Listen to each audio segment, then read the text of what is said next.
In the previous episode, I actually did a sequence where I used an inverted augmented 6, and this brings me to, and I thank the person for pointing that out because I didn't think much of it. I actually have this move, and I looked at in my chromatic harmony course, I do use this in there to show that it could be used as a tonicizer too, even in inversion, and it has this tendency to still sound okay when you use it in inversions and resolve.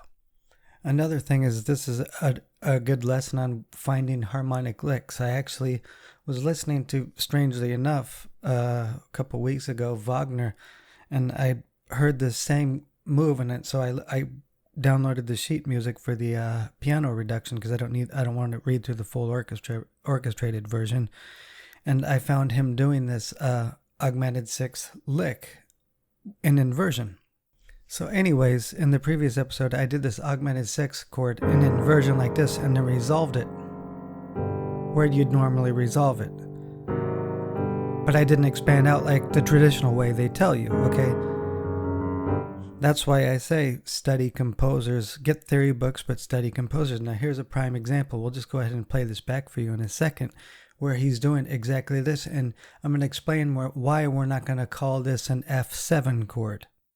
And by seeing how they spell it, you could see what they're kind of thinking in this time period.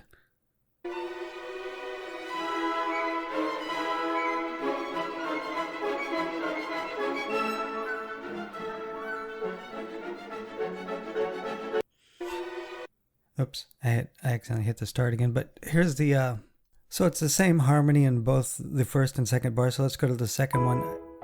Sometimes you need to get your clues from the melody. And I'm just doing it super slow there. So what's going on here? We look at this. We got this E shape over the what appears to be an F7 shape, but it's not spelled like an F7 chord. The D is sharped. So we have this clever little move of the E chord alternating between what appears to be an F7 chord, dominant 7, and in first inversion. And this is a super reduction.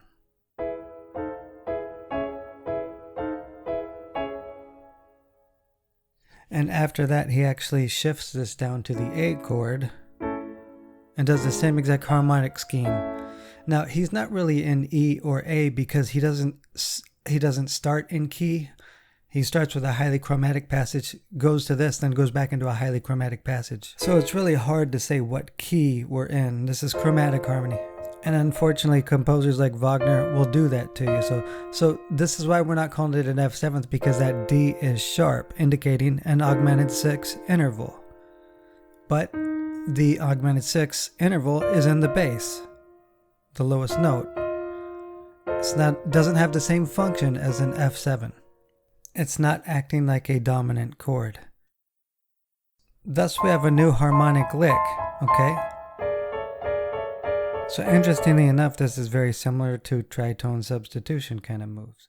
Now I'm going to play something for a compositional reference. I opened a piece of music like this, a symphonic poem.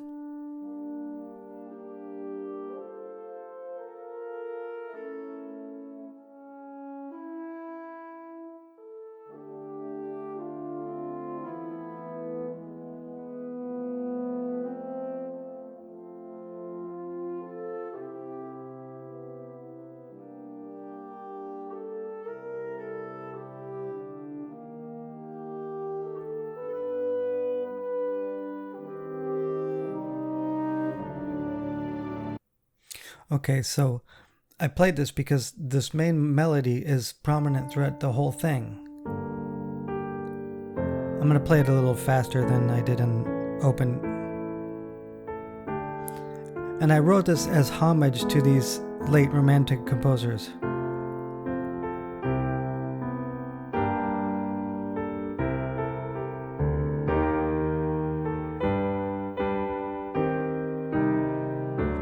And the whole piece is based on this melodic fragments from that opening statement.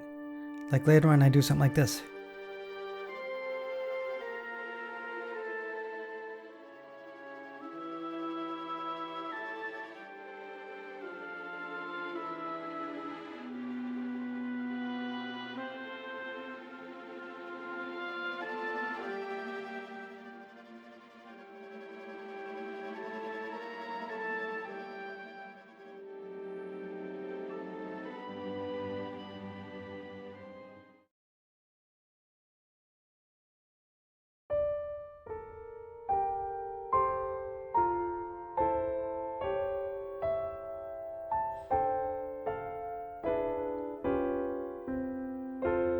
highly chromatic now.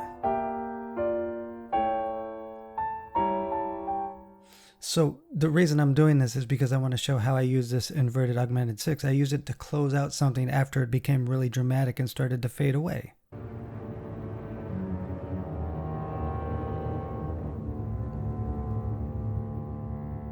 Right here.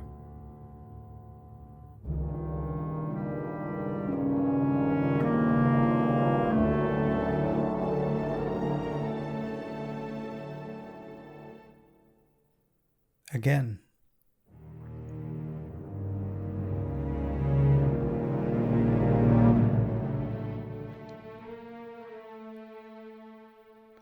Except when the lower end does it, it has a totally different effect. So that little inverted augmented 6 sequence uses this little aspect of the melody. Thematic reuse done with over the top of the inverted augmented 6 like that. Okay. I believe strongly in thematic reuse, sorry. Okay. It's just a partial aspect of that melody. Like this.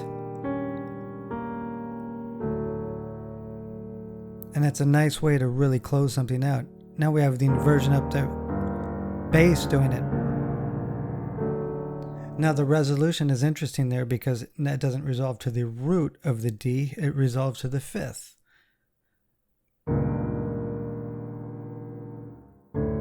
So that's what we're kind of basically getting, and in this interesting resolution, I'm well aware of the parallel octaves, and so was Wagner when he used them too, so you could kind of start checking out rules like that with late romantic composers.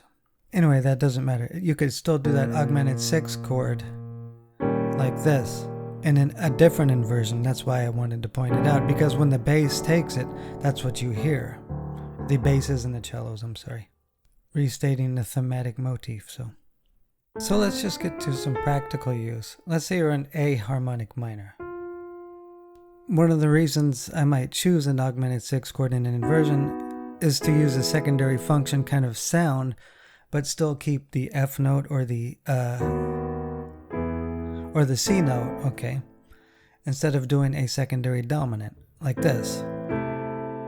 Inverted augmented 6 chord. Now I can keep that F note instead of doing a B dominant.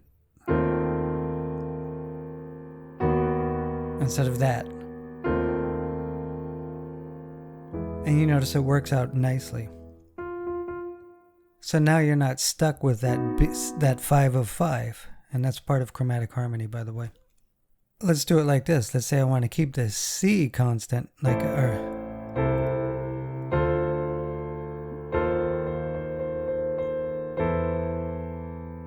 now a 1-6-4 or cadential 6-4, whatever you want to call it. Now you could use a B dominant flat 9 and still keep the C, but this is an alternative.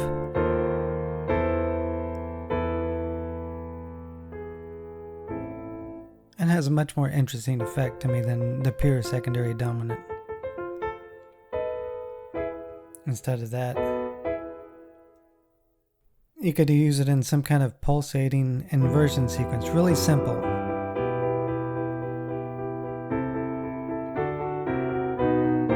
Right there. That might sound better even low. I'm not going to call out all the chords on this. I'm just showing you where it occurs.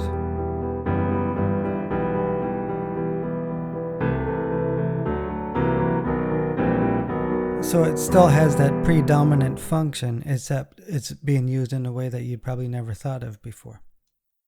Maybe for the film score buffs, you might do some kind of borrowing like this. Throw that chord in and create some kind of mysterious, almost exotic sounding sequence like that. You might harmonize a comical melody with typical minor chords, or and use it like this in place of a secondary dominant again. And the reason I did that was so I can keep that F in there.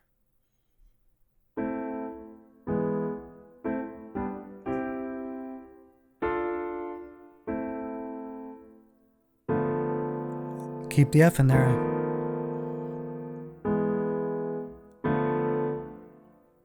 instead of the secondary dominant, instead of raising it. So it turns a half diminished into a French 6 in inversion. So let's do one more. French 6, resolve, German 6, and inversion, resolve. So go between different types of inversions of the augmented 6 like that. Enjoy.